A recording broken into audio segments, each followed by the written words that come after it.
ছিলেন শ্রীরামচন্দ্র যে দুর্গার বহন করেছিলেন, স্বর্গের দেবপুরুষগণ যুদ্ধে পরাজিত হয়ে যে রমদেবীকে অসুর নিধানে পাঠিয়েছিলেন, সেই দুর্গাই 21 শতকে নারীর ক্ষমতায়ন।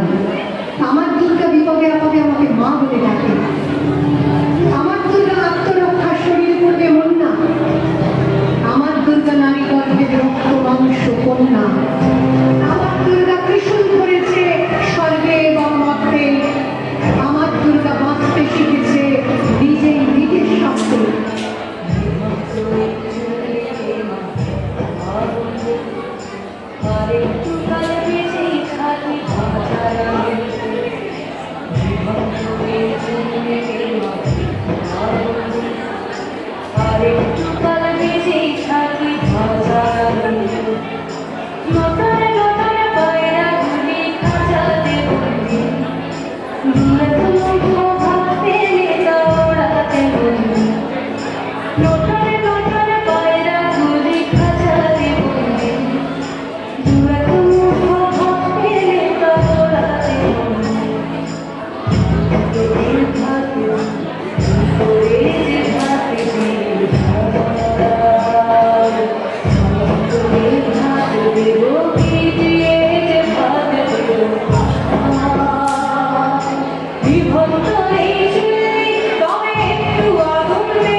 সেই মেয়ে যার জন্মের সময় কোনো শাক বাজেনি, আমি সেই মেয়েটি যে জন্ম থেকেই বিবাহের জন্য বলিপ্রদত্ত, আমি সেই মেয়েটি যে গত কোনো শতাব্দীতে 5 বছর বয়সী মালা দিয়েছে গঙ্গা যাত্রীর গলায়, কুলীন ব্রাহ্মণের 365তম স্ত্রীর অন্যতমা হয়ে স্বামীর গরদে হয়েছি গরহিনী।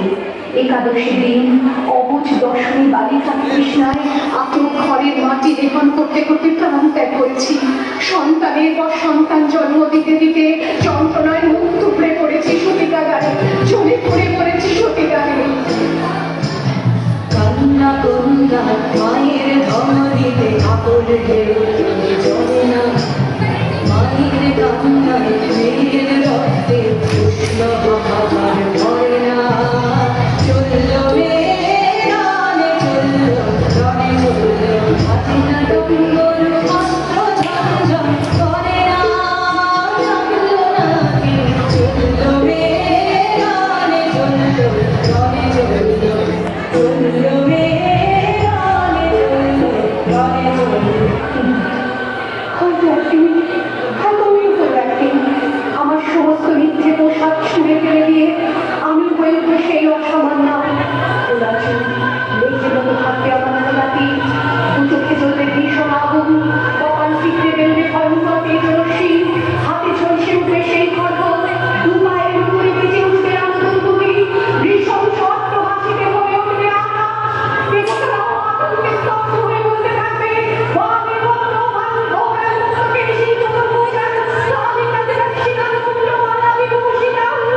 বিভৎসতা বলনের মতো আমি হতে থাকবো, আর মনে গিয়ে যাওয়ার পথের দুপাশে মূল্যহীন অসংখ্য দেহ ছটফট করতে থাকছে। সভ্যতার দেহ, প্রগতির দেহ, উন্নতির দেহ, সমাজের দেহ। হয়তো আমি সে মেয়ে, হয়তো বা